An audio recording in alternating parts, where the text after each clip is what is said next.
चपरासी की नौकरी। एक लड़का जो कि 23 साल की उम्र का था, चपरासी की नौकरी के लिए एक बड़ी कंपनी में इंटरव्यू देने गया।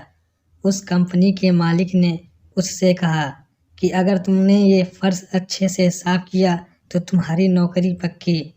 बस फिर क्या था, उस आदमी ने फर्श को एकदम शीशे की तरह चमका दिया, जिसे देखते ही मालिक ने कहा, तुम्हारी नौकरी पक्की। अपनी एक फ़ोटो, आईडी प्रूफ और ईमेल आईडी दीजिए। इसके बाद तुम कल से काम पर आ जाना। आदमी ने कहा, मैं तो एक गरीब व्यक्ति हूँ, मेरे पास ना तो कंप्यूटर है और ना ही मैंने कभी ईमेल आईडी बनाई है। मालिक ने कहा, हमारी बहुत बड़ी कंपनी है, हमें हर काम करने वाले व्यक्ति की ईमेल आईडी चाहिए होती है और ये अनिवार्य है। आज के युग में अगर तुम्हारी ईमेल आईडी नहीं है तो तुम्हारा कोई अस्तित्व नहीं। हम तुम्हें इस नौकरी पर नहीं रख सकते। वह व्यक्ति बहुत निराश हुआ और वहाँ से चल दिया। अब उसकी जेब में केवल 500 रुपये थे। उसने सोचा, क्यों न मैं कुछ सब्जी बेचकर थोड़े पैसे कमा लूँ। ये सोचकर उसने 500 रुपये के टमाटर खरीद लिए और सिर्फ 2 घंटे में उसके सभी टमाटर बिक गए। उसने फिर से 500 रुपये के टमाटर खरीदे और वे फिर बिक गए। इस तरह उसने दिन में 3 बार 500-500 रुपये के टमाटर खरीदे और सारे टमाटर बिक भी गए। शाम तक उसे काफ़ी मुनाफा हो गया। घर आकर उस व्यक्ति ने सोचा कि अगर मैं इसी तरह सब्जी बेचता रहूं तो काफ़ी मुनाफा कमा लूँगा।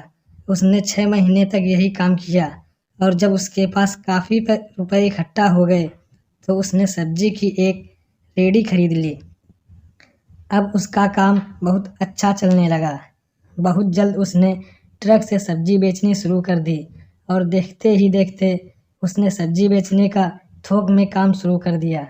अब हर दिन वह 10 से 15 ट्रक सब्जी डिलीवर करने लगा, जिसके लिए उसने कुछ व्यक्तियों को भी काम पर रख लिया। एक दिन उसने सोचा, क्यों मैं ना अपनी इंश्योरेंस करवा लूँ। इसके लिए उसने एक इंश्योरेंस करने वाले को घर पर बुलाया। जब ब्रोकर उस व्यक्ति की इंश्योरेंस कर रहा था तो उसने उस आदमी का ईमेल आईडी पूछा, तो उसने कहा, मेरी ईमेल आईडी नहीं है। इंश्योरेंस ब्रोकर ने बड़ी हैरानी से पूछा कि आपका इतना बड़ा बिजनेस है लेकिन आपका ईमेल आईडी नहीं, ऐसा कैसे हो सकता है? अगर आपका ईमेल होता तो आप आज कहाँ से कहाँ होते। वह व्यक्ति थोड़ी खामोशी के बाद बोला, अगर मेरा ईमेल होता तो आज मैं एक चपरासी होता। ये बात उस इंश्योरेंस ब्रोकर को तो समझ नहीं आई, लेकिन आपको शायद समझ में आ गई होगी। शिक्षा। अगर आज आपके साथ कुछ अच्छा नहीं हो रहा है तो निराश मत होइए। ज़िंदगी में आगे चलकर कई नए रास्ते खुलेंगे, कई मौके मिलेंगे। इसलिए हमेशा कोशिश करते रहिए और मात्र एक हार से धैर्य मत खोइए। क्या पता कामयाबी शायद आपकी अगली कोशिश की प्रतीक्षा कर रही हो।